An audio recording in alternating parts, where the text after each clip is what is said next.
de dezembro de 2025. Bem-vindos ao Telejornal.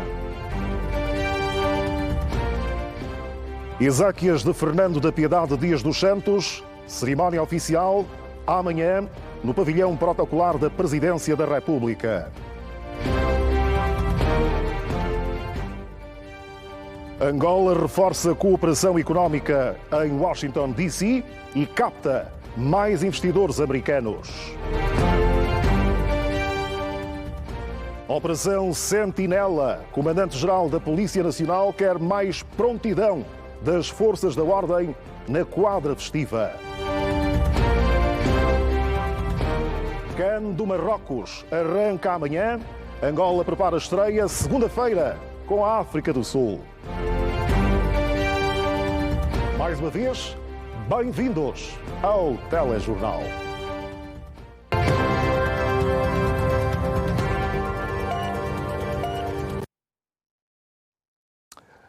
Em mensagem de condolências à família de Fernando da Piedade Dias dos Santos, Nandó, o Presidente da República, João Lourenço, escreve: recebi com surpresa e consternação a notícia do passamento físico de Fernando da Piedade Dias dos Santos, Nandó, figura de destaque do nacionalismo angolano e da vida política nacional, que sempre defendeu com zelo e competência os superiores interesses do povo angolano.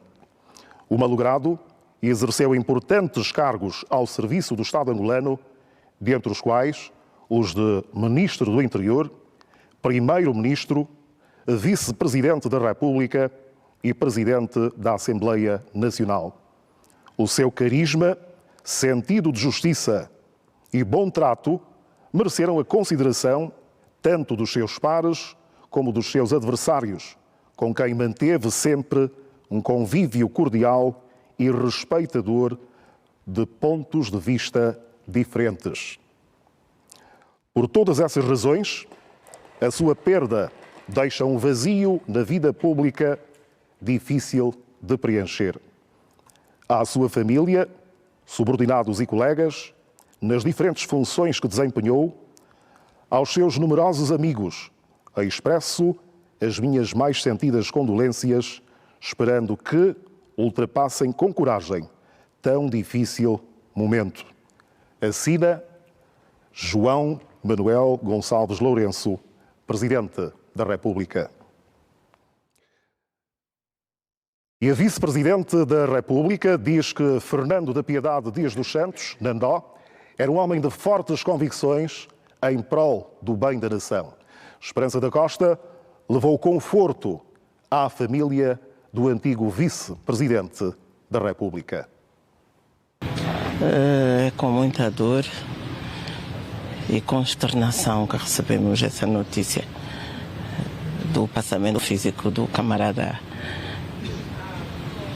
Nandó, antigo Vice-Presidente da República, Primeiro-Ministro, Presidente da Assembleia Nacional.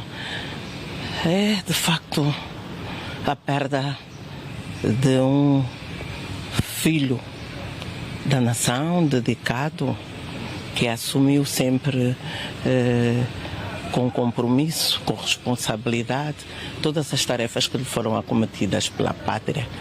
É um humanista.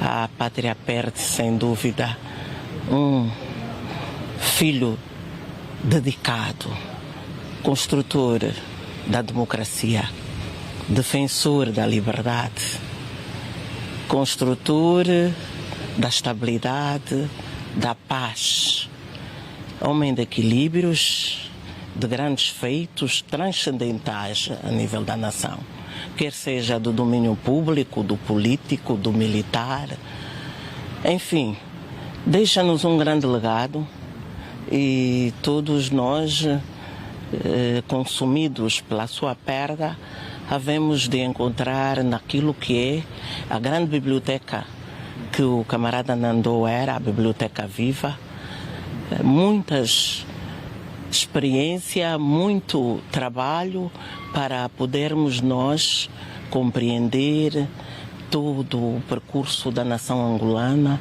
e podermos deixar aos nossos filhos cada vez mais uma compreensão daquilo que foi o percurso do país desde a luta de libertação até a atualidade. Enfim, a família enlutada, a todos os filhos desta pátria, nós apresentamos os cumprimentos, honra à sua memória. E é tudo. Obrigada. E continuam a decorrer as exéquias do antigo vice-presidente da República, Fernando da Piedade Dias dos Santos, Nandá. Os seus restos mortais vão enterrar na próxima segunda-feira, dia 22 de dezembro, no cemitério Alto das Cruzes, em Luanda. Um dia em que o país vai observar luto nacional por um período de 24 horas. Seguimos em direto à residência do Malogrado, ao encontro do jornalista Jorge Zua. Jorge, ajuda-nos a perceber este momento aí na residência de Nandá.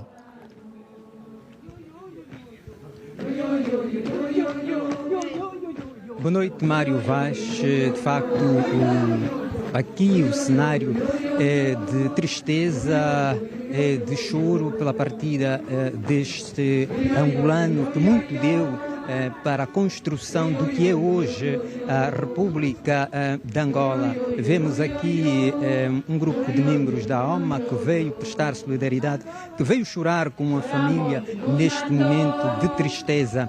Nós nos encontramos aqui desde o início da tarde e testemunhamos isso mesmo, a presença de várias personalidades, familiares, amigos, companheiros de partido, também adversários políticos que neste momento se unem aqui à família neste momento de tristeza para então prestar solidariedade à família de Fernando Dias dos Santos Nandá, que, como disse, partiu para a eternidade na última sexta-feira, deixando naturalmente tristeza no seio da família, no seio dos partidários e no seio de todos os angolanos de uma forma geral.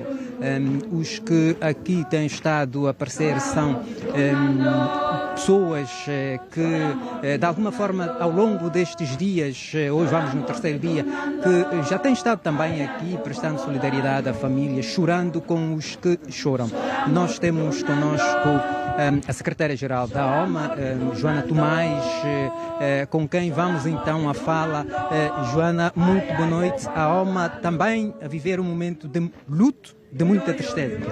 Tristeza e dor, porque nós tivemos com o camarada Nandó, na altura do 10 de dezembro, quando foi inaugurado o nosso edifício, ainda tivemos a oportunidade de conversar com ele.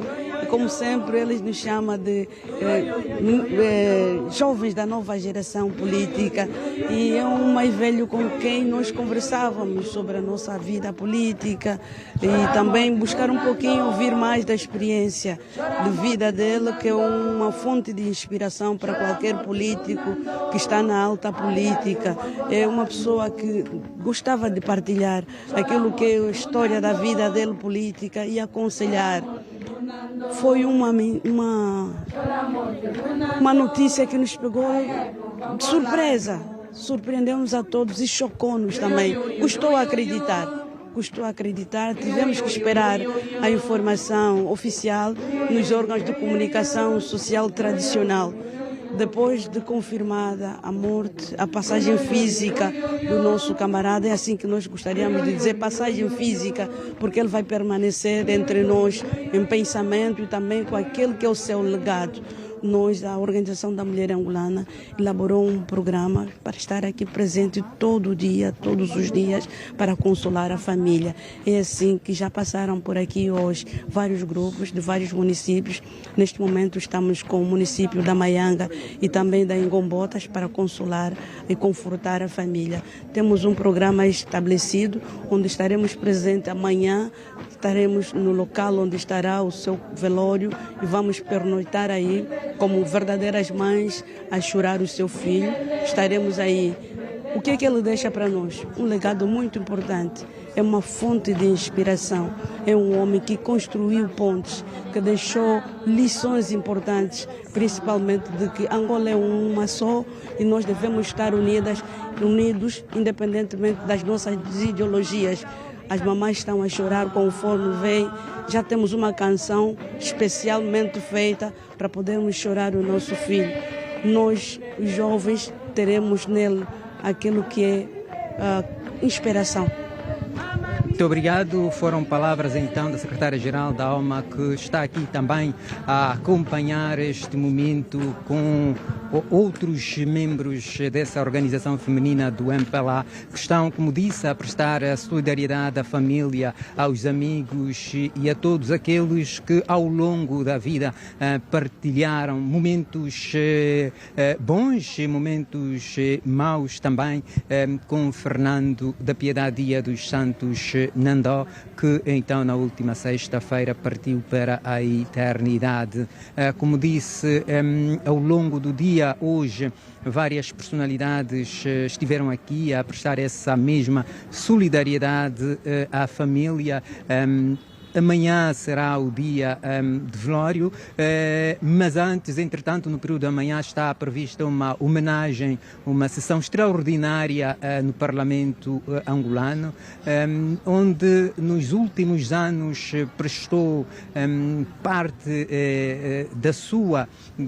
do seu legado político enquanto deputado, liderou o Parlamento angolano e, naturalmente, que amanhã será uma sessão de muita tristeza, porque se vão recordar momentos bons, momentos de debates políticos que permitiram criar pontes, consensos e que então contribuíram de alguma forma para o desenvolvimento, para a estabilidade política do país, para o desenvolvimento do país.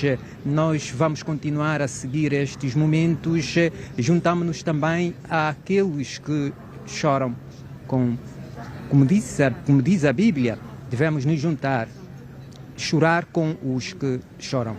Mário. Obrigado, Jorge, por esta pontualização.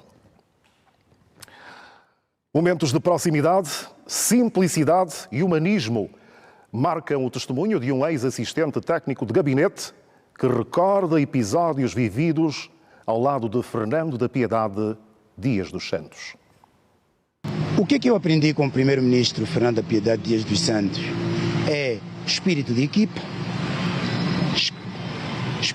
equipa, tolerância e boa fraternidade entre os colegas de serviço. Portanto, é o segredo para o êxito. Portanto, é preciso ter uma equipe coesa, é preciso ter uma equipe forte, uma equipe unida, com base no respeito. Portanto, foi um grande nacionalista, a pátria perdeu um grande filho e nós auguramos, portanto, que as futuras gerações, as novas gerações, sigam o exemplo de Fernando da Piedade Dias dos Santos, portanto, um grande patriota, um nacionalista, um homem que serviu este país, portanto, com dedicação. E pelo passamento físico de Fernando da Piedade Dias dos Santos, Nandó, à nossa redação continuam a chegar várias mensagens de condolências de diversas individualidades e instituições e representações diplomáticas e consulares de Angola. Tal é o caso do Comitê Provincial do MPLA no Mochico Leste, a Embaixada de Angola na República Democrática Federal da Etiópia e missão permanente junto da União Africana e UNECA, a Embaixada de Angola na República da Polónia, do Tribunal de Contas e do Banco Nacional de Angola, que destacam a excelente trajetória do político e nacionalista como homem de fácil trato, patriota, humanista e com carisma acima da média.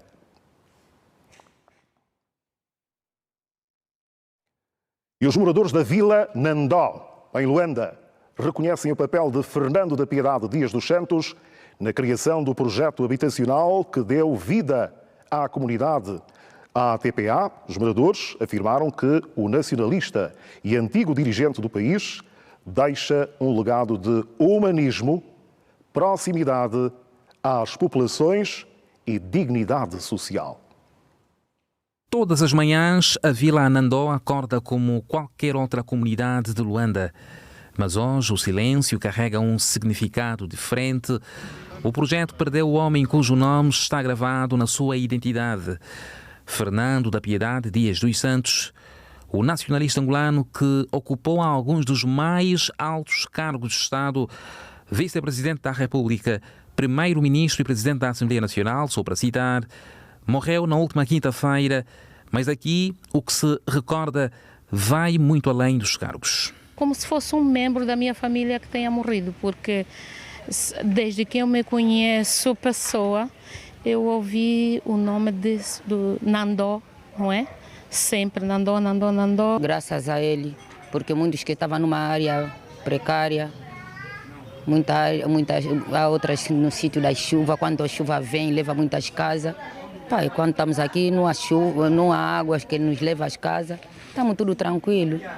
Nos ajudou muito. Essa notícia foi com muito pesar que nós recebemos, de formas mesmo que estamos muito, enfim. Em 2002, a comunidade ganhou um novo nome, passou a chamar-se Projeto Nandó, em homenagem ao homem que esteve na origem de uma das maiores iniciativas habitacionais do país. Para muitos moradores, Fernando da Piedade Dias dos Santos não era apenas uma figura política, era um símbolo de esperança, um homem que acreditava que desenvolvimento começa com dignidade. A partir da Boa Vista, Mabuba, até o bairro da Cuca, então aquilo tudo foi destruído, as casas próximo dos caminhos de ferro. Então quando saímos daí, nos disseram que vão no Pangueira. No Pangueira não fomos, viemos diretamente aqui no Projeto Nandó. É daí que surge o bairro Projeto Nandó, porque foi o senhor Nandó quem projetou este bairro. Dona Maria vive aqui há mais de 20 anos. Foi nesta casa que criou os filhos, construiu memórias e encontrou estabilidade. Estamos aqui tranquila, todo organizado, não há confusão nenhuma. Cada um está na sua casa e não há confusão nenhuma. Histórias como a de Dona Maria repetem-se de porta em porta, casas que guardam não apenas paredes, mas conquistas. O nome Nandó tornou-se mais do que uma homenagem, tornou-se um compromisso. Fernando da Piedade Dias dos Santos partiu, mas o seu legado permanece inscrito nas ruas, nas casas e nas histórias de quem aqui vive. Tem filhos que eu já fiz aqui. O filho que eu fiz já tem 21 anos. Eles nasceram no mesmo dia quando eu cheguei aqui. Filhos meus que nasceram aqui são 3 deles, já estão com 24 anos. No Projeto Nandó, a vida continua e em cada passo, em cada casa e com a memória de um homem que transformou um projeto em lar e um nome em legado.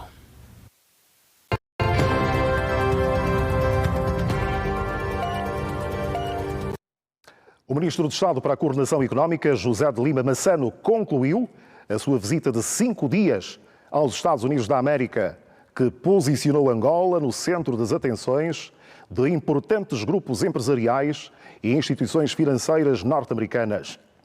Em Washington, o governante manteve contactos com representantes da administração dos Estados Unidos da América, destacando o seu encontro no Departamento de Estado com o subsecretário para o Crescimento Económico, Jacob Hellberg, com quem abordou a necessidade de aprofundamento das relações económicas, financeiras e do investimento norte-americano no setor real da economia angolana, com especial enfoque na segurança alimentar e em infraestruturas energéticas e rodoviárias.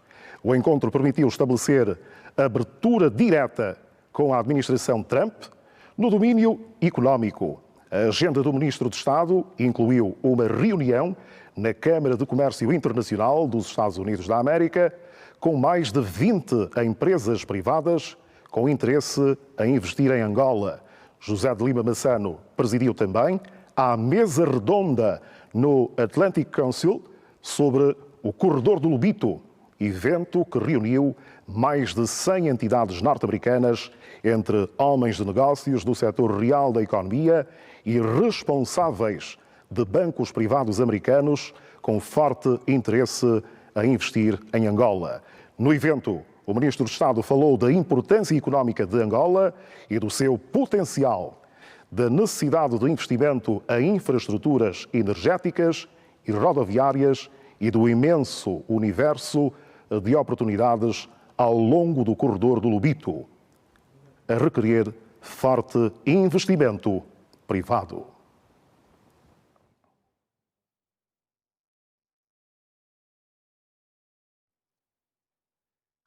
E o Ministro das Relações Exteriores, Tete António, afirmou, no Cairo, que a segunda Conferência Ministerial da Parceria Rússia-África representou um passo importante na cooperação abrangente entre a Rússia e os países africanos, com foco na implementação do Plano de Ação 2023-2026, a expansão do comércio, investimentos e cooperação técnica.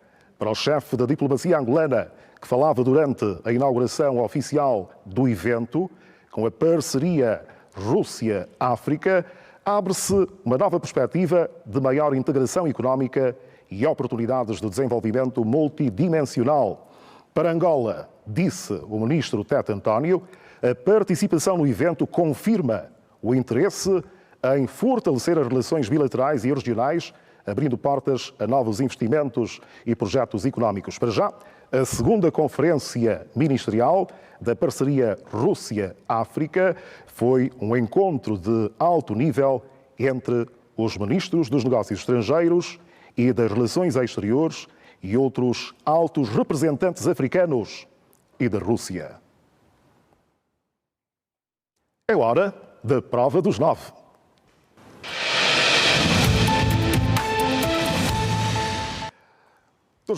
Joaquim Jaime, bem-vindo mais uma vez. É sempre um prazer, já sabe. É sempre um prazer também do meu lado. Boa noite, Mário. As notícias nem sempre são as que mais nos agradam, não é? E esta pela qual vamos começar é um exemplo disso. Parte de Benguela e parte do Kwanza Sul ficaram privados de energia elétrica e de água também. Por causa de um ato de vandalismo, sabotadores que andaram aí a fazer das suas e que acabaram por afetar estes postes de alta tensão. Boa noite a nossos telespectadores. Infelizmente, é uma situação que, apesar de todos os esforços que têm sido feitos, ainda não se conseguiu estancar esta situação. Os vândalos têm preferência por sabotar infraestruturas, sobretudo o setor energético. As principais vítimas são a RNT e a ENDE. Dessa vez foram 5 torres de alta tensão que deixaram mais de 300 mil famílias privadas do fornecimento de energia elétrica, com impacto direto sobre as escolas, hospitais, bancos, empresas, unidades policiais, um conjunto de serviços públicos foram paralisados naquelas circunstâncias em que não há fontes alternativas, que é para poder repor o fornecimento de energia elétrica. E numa sociedade moderna como a nossa, sem eletricidade, toda a vida paralisa. Com grandes impactos, começando pelos prejuízos que essa ação delituosa, infelizmente, representou, os impactos económicos, direitos, a segurança, com riscos à vida dos próprios vândalos, os impactos sociais que agrava o déficit no fornecimento de energia elétrica. Foi dito por um representante da ENDE que esta situação representa um prejuízo total acumulado esse ano de 50 milhões de dólares. Sempre que alguém vai sabotar uma instalação dessa natureza, ele, para além de regredir, impõe um esforço adicional, interrompe investimentos que já estavam em cadeia, encarece o custo de produção de energia, infelizmente, sem instrumentos de compensação e de mitigação que permite que essas empresas, apesar de todo constrangimento, vão recuperar esse prejuízo porque a tarifa de energia é fixa em Angola. Infelizmente, é uma situação recorrente. O que está-se a apelar aqui é maior coordenação entre os diferentes órgãos de defesa e segurança a nível do país, de modo que permita o compartilhamento de informação de inteligência, mesmo que não ocorram efetivamente situações nas outras províncias, uma base de dados onde possam compartilhar essas informações, um monitoramento às casas de pesagem de materiais ferrosos, porque se eles vão sabotar essas infraestruturas é porque eles têm receptores, têm acobertadores, têm facilitadores. E eu penso também que é necessário investir, e essa tecnologia já existe, em tecnologia de modos a proteger essas infraestruturas com sensores, com drones, com câmaras, com sistema de vedação das torres. Também avançar para a tecnologia de construção de torres, onde as partes que compõem as torres sejam de difícil desmonte. Tem que se encontrar uma forma de poder impedir que esses sujeitos efetivamente continuam a dilapidar as infraestruturas críticas que nós temos. Todos nós sabemos que temos efetivamente um excedente de produção de energia, mas ainda assim temos mais de 30% da população angolana que não tem acesso à energia elétrica, justamente porque os investimentos em infraestruturas de transporte e distribuição são muito caros. E estamos vivendo uma situação econômica bastante complexa, o que requer uma grande racionalidade no uso dos poucos recursos que temos. Quando indivíduos, por motivos diversos, causam prejuízo ao Estado de 50 milhões de dólares em vandalismo, eu penso que alguma coisa deve mobilizar a sociedade toda. Eu aqui sugeria a instalação de um processo que visava gratificar quem denunciasse um vândalo, quem denunciasse um receptador, quem denunciasse um facilitador, porque é preciso também criar estímulos para que a sociedade participe e garantir proteção a quem efetivamente colabora com a justiça. Muito bem, olhando lá para fora, esta semana tiveram bastantes ecos as palavras de Donald Trump quando falava de um cerco total à Venezuela. Nós estamos a assistir há um certo tempo o desmonte das instituições internacionais, do direito internacional, tal como nós o conhecemos, tal como foi desenhado como resultado da Segunda Guerra Mundial. Mas no caso concreto da América Latina, e eu até escrevi um artigo sobre isso, é preciso refletir sobre a nova estratégia de segurança nacional norte-americana, porque ela ressuscita a doutrina Monroe, que estabelece aquela região como um espaço de influência norte-americana. Esse é um ponto. E há um outro ponto que é uma cobiça sobre os recursos energéticos e agora, na era da transição energética, das altas tecnologias, sobre os recursos minerais estratégicos da Venezuela. A Venezuela tem as maiores reservas mundiais comprovadas de petróleo.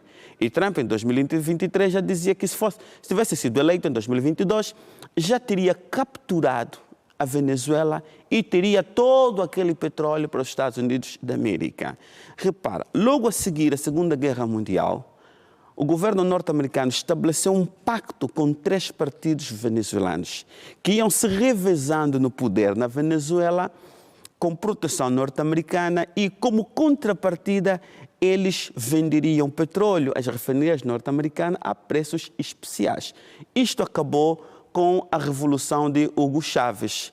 Investimentos foram feitos no setor venezuelano e, a partir daquele momento, este cerco, estas sanções, esta pressão, essa coação sobre o governo venezuelano começou a crescer. Nesta altura, a China é o principal destinatário deste petróleo venezuelano. A pergunta que lhe quero colocar neste sentido é a seguinte, é que foi solicitado um encontro de emergência ao Conselho de Segurança das Nações Unidas, creio que é para a próxima terça-feira, dia 23, com algum apadrinhamento, entre aspas, da Rússia e da China. O que é que lhe parece que isso vai dar? Pronto, em tempos há um navio russo que estava a levar produtos químicos que é para diluir petróleo venezuelano, porque é muito pesado, é preciso deixá-lo mais leve. E uma fragata, um barco militar norte-americano, impediu que o navio russo efetivamente chegasse à Venezuela, pois não sabemos como é que ficou, se ele chegou ou desistiu. Há também uma relação muito próxima com a Rússia, tem um acordo amplo de cooperação, incluindo a área militar. O ano passado foram feitos exercícios militares entre a Marinha russa e a Marinha venezuelana. Sabe-se que há instrutores russos que dão treinamento a militares venezuelanos. A Venezuela abastece-se de material militar russo. Há relações econômicas muito estreitas entre a China e a Venezuela. A Venezuela só não colapsou até agora devido à proteção especial que a China oferece à Venezuela. E tem ali o Irão. O Irão é menos soft que a Rússia e a China. Repara, com aquele ato de pirataria que resultou na apreensão do petroleiro norte-americano, os iranianos responderam. A semana passada também fizeram a apreensão de um navio que estava a levar cerca de 6 milhões de metros cúbicos de diesel. Portanto, esta reunião do Conselho de Segurança, ela em princípio não vai dar em nada, porque já sabemos que provavelmente tem o veto do representante dos Estados Unidos da América. Mas há determinados analistas que dizem que este cerco faz parte da guerra psicológica. O que poderá acontecer é que vai se aproveitar algum descontentamento no interior da Venezuela para criar pequenos grupos de sabotadores. E estes grupos de sabotadores formarem pequenas milícias, introduzirem o caos e agitação social no interior da Venezuela, numa espécie de primavera árabe, revolução colorida, igual à da Ucrânia, de modos a forçar a saída de Nicolás Maduro. Mas ele tem o apoio do Brasil, tem o apoio do México, tem o apoio da Colômbia, tem o apoio da China, tem o apoio da Rússia, do Irão. Mesmo no interior dos Estados Unidos da América não há efetivamente unanimidade. Mas há um elemento que é virado não só para fora, mas também para dentro dos Estados Unidos da América. Sim, sim. Esta pressão sobre a Venezuela capta votos sobre a comunidade cubana, venezuelana, que vive em Miami. E sabemos que Miami é um estado fundamental para decidir votos nos Estados Unidos da América. Mas nós não acreditamos que Trump vai efetivamente avançar com uma invasão à Venezuela, porque não se sabe que ao longo desse tempo que equipamentos militares russos já colocaram dentro da Venezuela. Dr. Joaquim Jaime, é sempre um prazer. Obrigado pela presença. Até à próxima. Obrigado pelo trabalho. E é hora de fazermos uma breve paragem. Daqui a pouco vamos contar-lhes outras.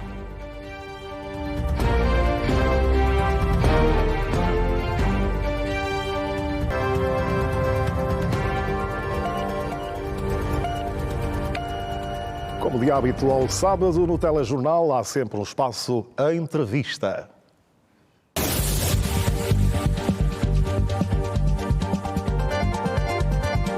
E hoje vamos estar à conversa com um jovem de nome Fábio Kelvin Benjamin de Lemos, recém-formado em Ciências da Computação, formado no Instituto Superior Politécnico Metropolitano de Angola. É CEO e fundador da Yundo, uma startup angolana com foco na educação financeira.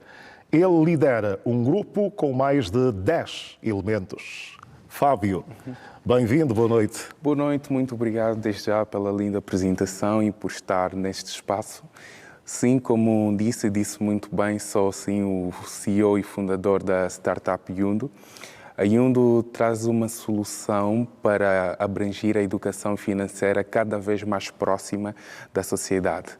Portanto, o que nós estamos aqui, o que nós conseguimos visualizar, infelizmente, é que a educação financeira em Angola ainda é muito incipiente. E por conta disso, a maior parte dos jovens, e não só, não consegue saber aonde é que a maior parte do seu dinheiro vai. Recentemente, o BNA, no dia 29 de outubro, ainda do ano corrente, disponibilizou um documento referindo que 76% da população angolana não faz poupança sobre os seus rendimentos do trabalho. Isso é um valor muito grande, ou um índice muito grande, porque nós conseguimos notar que a maior parte da população não consegue fazer poupança. E se a maior parte da população não consegue fazer poupança, automaticamente não tem esta educação financeira. Então o projeto Yundo, ele surge justamente para poder moldar ou transformar a forma como nós vamos passar esta educação financeira. Mas como é que nós estamos a fazer isso realmente? Como é que exatamente por aí que gostava de seguir, para tentarmos perceber como é que vocês interferem de facto positivamente no sentido de mudar essas mentalidades e trazer as pessoas para este conhecimento, para esta educação financeira. Exatamente. Nós estamos a trazer uma plataforma que permite, então, educar-te financeiramente. Nós disponibilizamos já no dia 19 de novembro de 2025. Estamos agora com um mês desde a data disponibilizada a plataforma. O que é que nós estamos a trazer? Nós temos um conceito que nós chamamos de categorização de despesas. Ou seja, é a capacidade do usuário dentro da plataforma conseguir categorizar sempre os seus gastos, os seus movimentos. Vamos lá supor que gastamos aqui 5.000 kwanzas e comemos alguma coisa. O montante gasto será colocado em uma categoria específica, que é a alimentação. E vamos supor que gastamos mais 3.000 kwanzas e vimos algum filme no cinema, alguma coisa parecida. Este montante gasto também vai para uma categoria específica, que é entretenimento. Mas por que é que nós temos que fazer isso? Por que é que nós temos que fazer esta categorização? Para que depois lhe seja ilustrado um gráfico com as maiores categorias que consome. Desta maneira, vai conseguir saber aonde que a maior parte do seu dinheiro vai. Mas, entretanto, este é o primeiro passo para a educação financeira, na verdade. O primeiro passo para educar-lhe financeiramente é saber aonde que a maior parte dos seus gastos vão. A seguir, nós temos então o que é chamado de traçar objetivos a longo e a curto prazo. Dentro da plataforma há esta possibilidade de conseguir traçar objetivos financeiros, tanto a longo como a curto prazo. Exemplo muito prático, vamos lá supor que eu pretendo comprar um carro até o final de 2026. Então consigo traçar este objetivo e a plataforma consegue automaticamente dar-lhe feedbacks de como é que deve realmente chegar a este objetivo financeiro, como é que deve poupar, como é que deve arrecadar as suas receitas suficientes para conseguir então alcançar este objetivo. Estamos na fase inicial, pois, como eu disse anteriormente, disponibilizamos a plataforma recentemente. E o que nós queremos para 2026 é trazer, na verdade, a liberdade financeira cada vez mais perto da sociedade. Este é o nosso principal foco. Quando diz sociedade, está a dizer sociedade no geral ou o vosso foco para a juventude? O nosso foco para a juventude, no caso, é trazer a educação financeira cada vez mais próxima. Porque nós conseguimos ver que, com o índice, não é, de mais de 76% da população que não faz rendimento sobre o trabalho, significa que ainda devemos trabalhar bastante para que esse índice consiga reduzir e conseguimos equilibrar a economia, de certa forma. Já sentem feedback? Já sentimos sim, porque neste momento, dentro da plataforma, nós já temos mais de 200 utilizadores ativos, com uma taxa de retenção de mais de 70%, o que significa que nós temos vários utilizadores a explorarem a plataforma. E o que neste momento nós estamos a trazer é, estamos a retirar os insights, estamos a retirar os feedbacks de todo o pessoal que realmente está a utilizar a plataforma. Do ponto de vista prático, aqueles que nos acompanham, se eventualmente agora quiserem acessar, o que é que devem fazer? Para acessar a plataforma, basta acessar yundo.tech. O passo vai ter que fazer aquilo que são as suas categorizações das suas despesas dentro da plataforma para conseguir então visualizar todos os seus gastos. Muito bem.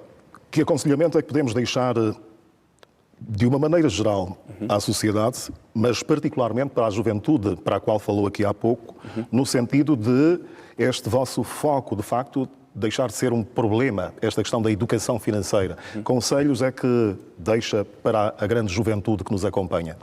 Aliás, é esta sua experiência, é esta sua mais-valia que fez que o tivéssemos trazido para aqui. Exatamente. Pronto, o que eu realmente aconselho como um educador financeiro, como alguém que já passou por uma fase realmente difícil, Depois a ideia surgiu realmente de uma fase como dezembro, porque nós temos a tendência muitas das vezes de fazer gastos exorbitantes no mês de dezembro, no caso. Então, o conselho que eu deixo para toda a sociedade é que devem realmente moderar aquilo que são os seus gastos e abraçar muito mais a educação financeira. E a educação financeira deve ser abraçada desde as crianças até a idade adulta. Porque quanto mais cedo tivermos contacto com dinheiro, melhor teremos a capacidade de conseguir lidar com as nossas finanças pessoais. Está a falar daquela lógica das brincadeiras do mielheiro para as crianças, não é? Exatamente, como saber poupar, ensinar a criança de forma com que ela consiga lidar melhor com as suas finanças pessoais. Fábio, parabéns e sucessos. Obrigado desde já. Ora, vamos continuar. O Comandante-Geral da Polícia Nacional, Comissário-Geral Francisco Ribas, apelou ao efetivo a estar mais atento às ações delituosas que possam ocorrer na via pública durante a quadra festiva e orientou também mais disciplina por parte dos agentes da ordem quando interpelarem os cidadãos. O Comandante-Geral da Polícia Nacional fez estes pronunciamentos no ato de lançamento das forças e meios da Operação Sentinela em Luanda.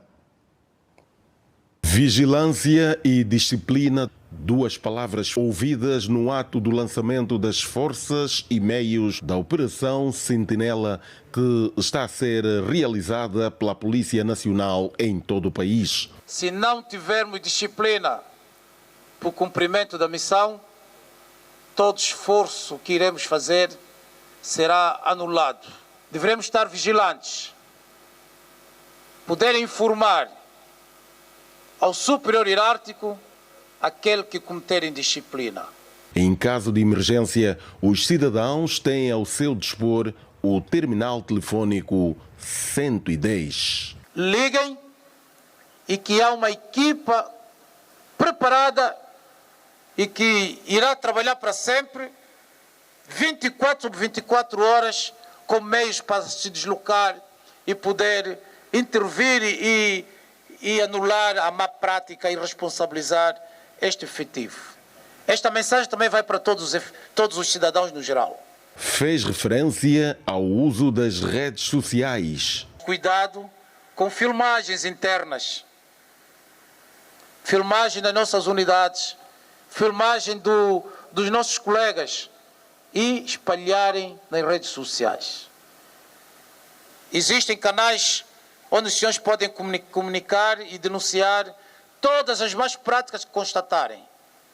Quem não tiver coragem, utiliza o 110. É isso, inspetor? 110 que já está operacional. A Polícia Nacional vai trabalhar com os 13 escalões na quadra festiva, nomeadamente a ordem pública, unidade de reação e patrulha, bem como a Polícia de Intervenção Rápida. O Serviço de Investigação Criminal e o Serviço de Proteção Civil e Bombeiros fazem parte da empreitada. Está lançada a Operação Sentinela. Mais de 800 efetivos do Instituto Nacional de Emergências Médicas de Angola estão preparados para trabalhar no período da quadra festiva em todo o país. A província de Luanda vai contar com mais de 200 efetivos e 15 postos de atendimento. Dentro de mais alguns dias, as famílias vão estar juntas para a comemoração da quadra festiva. Enquanto isso, o efetivo do Instituto Nacional de Emergências Médicas de Angola vai sair às ruas para atender a população, como conta o diretor daquela instituição, Azevedo Ecumba. Todos precisamos dos outros. E se nós, profissionais de saúde, estivermos preparados, vamos minimizar os dissabores a muitas famílias, às nossas próprias famílias e a nós próprios. Luanda vai contar com um número maior de efetivo. Em termos de Luanda, temos 287 funcionários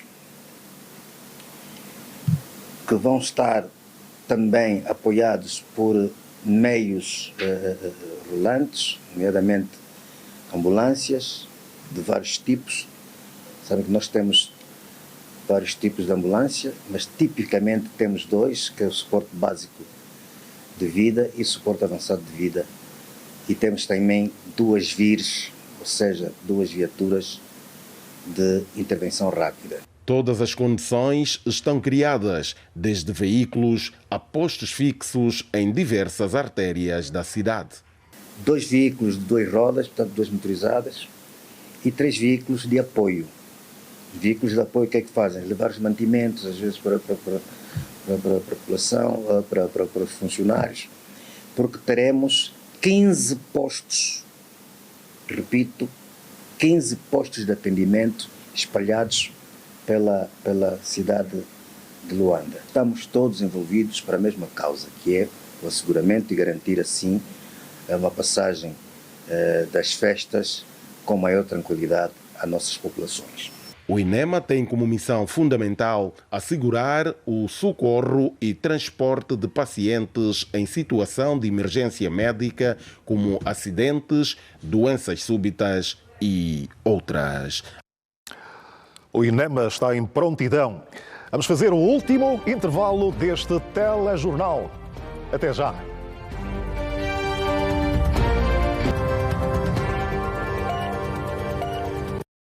Vamos às outras que ficamos de contar.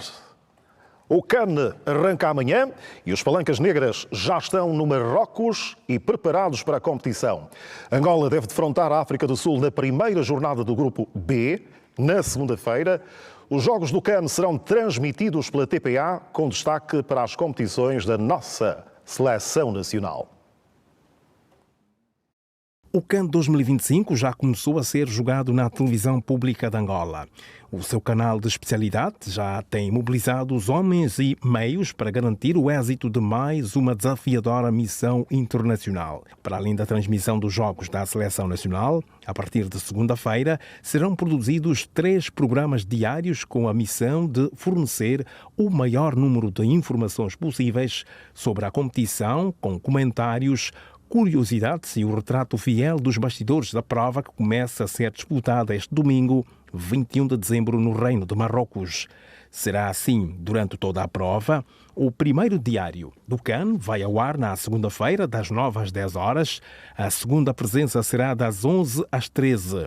E a última edição do dia, que será uma resenha do dia, das 23 às 0. A TPA vai transmitir 33 jogos, com destaque para os da Seleção Nacional, que defronta a segunda-feira a África do Sul, no dia 26 o Zimbábue e no dia 29 o Egito. A televisão pública de Angola vai promover momentos de interação com os telespectadores em direto durante a transmissão dos jogos, com maior abertura nos diários do CAN a serem produzidos durante a competição. Já sabe, quando começar a festa da bola, partilhe vídeos e outros momentos de festa em família ou amigos com a TPA por via das novas tecnologias de informação. Os contactos serão prontamente disponibilizados aos telespectadores. Por cá, o pavilhão principal da Cidadela Desportiva foi palco hoje da cerimónia de encerramento dos 4º Jogos Africanos da Juventude Angola 2025, marcando assim o fim de 10 dias de competições em 21 modalidades. Na cerimônia de encerramento dos Jogos Africanos da Juventude, cada bandeira desfilada no parquet representou a esperança de um continente unido pelo desporto, pela juventude e pelo futuro. Os hinos foram entoados. Primeiro da República de Angola, o Angola Avante. Depois, o hino olímpico. Ao longo dos últimos 10 dias, Luanda e Bengo acolheram mais de 2.000 jovens atletas que disputaram medalhas e escreveram novas páginas na história do desporto juvenil africano. O verdadeiro legado destes Jogos não está apenas nas medalhas conquistadas. The truly meanings of these games is not only the things we get during this journey, mas nas experiências vividas, but based on a life experience, nas amizades criadas, and in the relationships we've made here, e na confiança reforçada no futuro do nosso continente. and the trust we build to the future of our continent. Que cada jovem regresse ao seu país levando consigo mais do que resultados. That each young here go to his country with great moral and more than just results. Leve valores. You need to go there with failures, memórias, great memories, e a certeza de que a África acredita nos seus filhos. And you can be sure that Africa believes in his sons. Declaro assim encerrados os 4º Jogos Africanos da Juventude, Luanda 2025. Jeunes de tous les pays africains. De todos os países africanos, junto conseguimos. O futuro pertence-vos. Viva Angola, viva a África, viva o povo. Após a retirada da bandeira da ACNOA, Angola passou o testemunho para a Etiópia, o país que vai acolher os 5º Jogos Africanos da Juventude em 2027. A mascote da competição fez as honras da casa ao apagar a pira olímpica. Durante as competições, Angola destacou-se no quadro geral de medalhas, ocupando a 6ª posição com 45 medalhas no total. A África do Sul liderou com 99 medalhas. Neste sábado foi uma celebração da juventude e da União Africana com demonstração de ginástica e momentos culturais com danças. Merci l'Algérie. Merci le Maroc. Os atletas de 54 países que competiram nas 21 modalidades, com talento e espírito de fair play, regressam a casa com o dever de missão cumprida e na bagagem medalhas e muita lembrança de momentos que ficarão marcados neste intercâmbio competitivo entre nações do mesmo continente. E agora o brilho de um angolano. Jean-Jacques da Conceição tornou-se no primeiro basquetebolista angolano a entrar hoje no prestigiado Hall of Fame da NBA.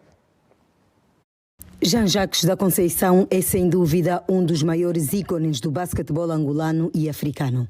Construiu uma carreira exemplar, marcada por talento, dedicação e conquistas que inspiram gerações de jovens atletas.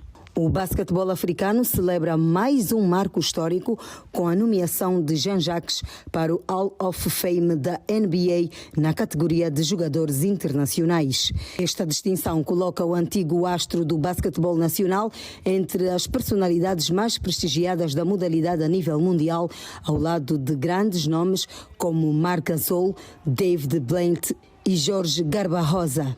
Considerado um dos mais influentes jogadores africanos de sempre, o poste despontou no 1º de agosto até 1988, quando reforçou a equipa portuguesa do Benfica, onde teve passagem de sucesso até 1996. Seguiram-se as passagens nos clubes Limoges de França e Málaga de Espanha, até o regresso a Portugal em 2000 para representar as cores do clube Portugal Telecom. Jean-Jacques, ao longo da sua carreira, conquistou 7 títulos de campeão africano pela seleção de Angola em 1989, 1992, 1993, 1995, 1999, 2001 e 2003, ano em que terminou a carreira com um percurso de um dos basquetebolistas mais referenciados em Angola e mais titulado em Portugal. Mesmo nunca tendo jogado na NBA, a nomeação para o Hall of Fame é um reconhecimento à sua contribuição para o basquetebol mundial e o legado que deixou no continente africano. É um dos poucos jogadores africanos a alcançar este patamar de reconhecimento, reforçando o seu papel como embaixador do desporto. Jean-Jacques já tinha sido nomeado no Hall of Fame da NBA em 2013 e foi eleito em 2011 o melhor jogador africano de todos os tempos no contexto dos 50 anos da FIBA África. A cerimónia de anúncio final do Hall of Fame da NBA está prevista para o dia 16 de fevereiro de 2026, durante o All-Star Game em Indianápolis, nos Estados Unidos. É hora para saber como vai estar o tempo nas diferentes províncias do nosso país.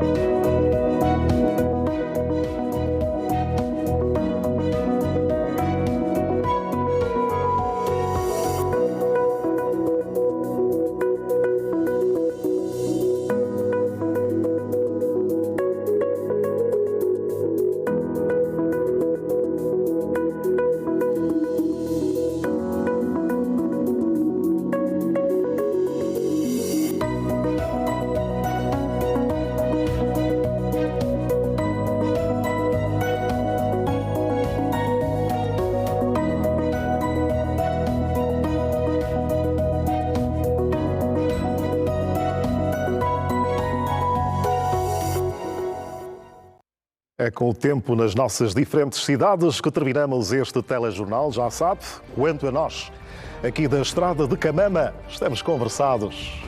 Continuação de uma ótima noite, sempre ao lado da TPA. Boa noite.